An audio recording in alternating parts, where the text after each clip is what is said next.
Hello and welcome! When I take a look at some of my favorite games of all times, from indie games to big AAA releases, I've noticed that they've had some of, if not the best soundtracks I have ever listened to. And that got me thinking, can a way a game sounds really influence the way I feel about a game? So to find out, I'm going to take a look back at one of my favorite games on the PSP to see if the music really has influenced my love for it. It's a small indie title from Q Games and the first digital game I have ever owned.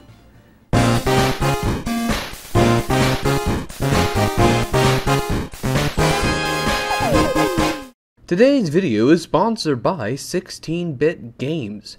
16-Bit Games offer a variety of games on both Android and iOS. You can play them for free, and if you like them, you can buy them completely ad-free on both platforms. If you are interested or want to support the channel, why not check out our games today from the links in the description below.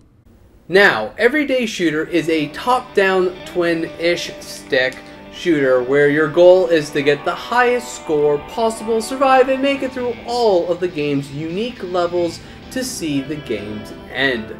The game was originally released on PC, picked up by Sony, imported to the PS3 and the PSP. Eventually, it was actually given away with certain PSP models as a download code, which is how I got my copy.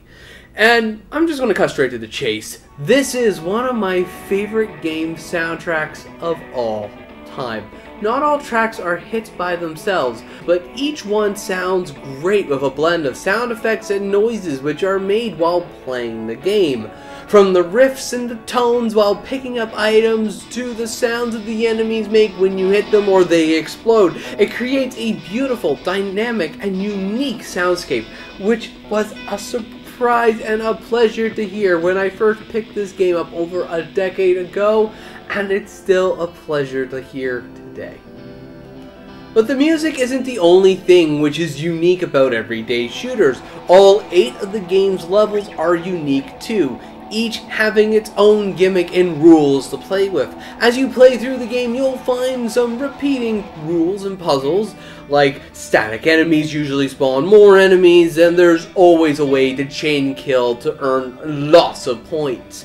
But at no point while playing did the game ever feel stale. The same can be said about the game's visuals. Each level looks unique with unique enemies and designs.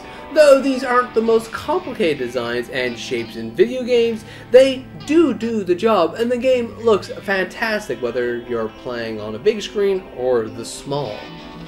The backgrounds are also amazing too, not just being a part of the game, but also being as dynamic as they are. Most developers wouldn't dare to make games' backgrounds as dynamic as this, since it can easily distract or confuse the player.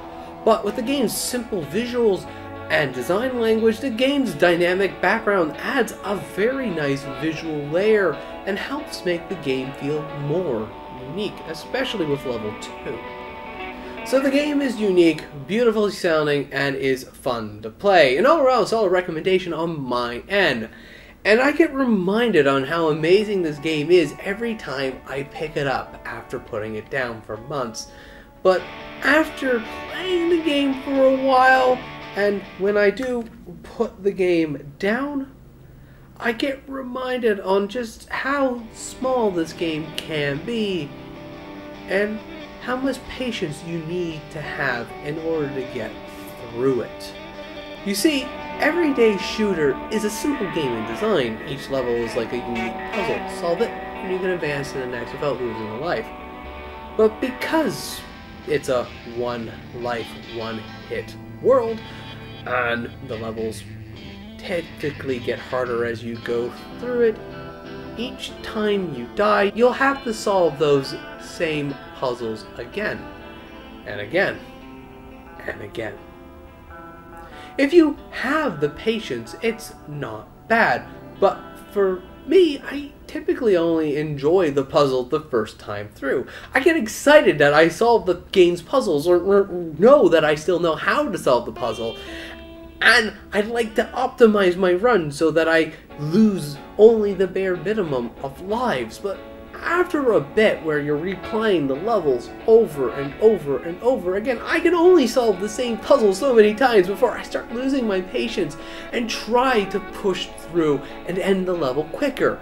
But since the levels are tied to the songs, this means that there is nothing I can do other than to wait out the timer.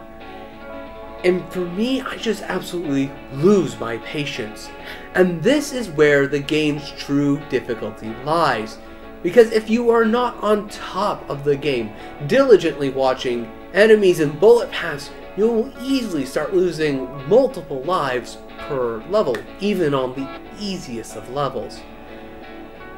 And for me, that makes the game even more exhausting, to the point where when I finally can make it to a new level and I'm going to get excited again, my excitement quickly dies because I'm not able to figure out the patterns fast enough to solve the puzzle, and thus I have to start the entire journey again. Single player really does help that puzzle solving before entering these types of situations, but the point requirements to unlock these levels are so high that you'll have to replay so many levels beforehand that my patience is driven to an extreme. It's no wonder that even after a decade of playing this game, I was never able to unlock the final stage. As a result, over the years, I learned to play Everyday Shooter in short bursts. Grind through the levels 1 or 2 times, hit my wall, put the game down, then months later, pick the game up and get that excitement of solving those puzzles again. And not burn myself by replaying the same first 5 levels over and over and over and over and over again. I do feel if it wasn't for the game's soundtrack, I don't think I would have pushed past that first wall. And understand just how great this game can be. Compared to a lot of the other top-down shooters I have played, this is one of the few that really appeals to me. And I am so happy that I followed my ears in this case and pushed through those walls, because Everyday Shooter is an absolutely unique and fantastic game. So yeah, a game soundtrack can influence my love for a game, but I do feel that Everyday Shooter is a fun game in its own right, in small doses, which is why there's always going to be some space on my PSPs for it to live on. Now I know Everyday Shooter is not going to be a game for absolutely everyone, and being a digital-only game, it's going to be difficult to get someday. However, if you have a choice on what platform you can get Everyday Shooter on, I would highly advise the PSP version. Backbone Entertainment did the port job, and they did a brilliant job with it. But if for whatever reason you can't get the PSP version, the PC version on Steam is the original game, and I can honestly say it's worth it too. But anyways, thank you ever so much for joining me on this nostalgic journey. I hope you have yourself a good day, and as always, take care.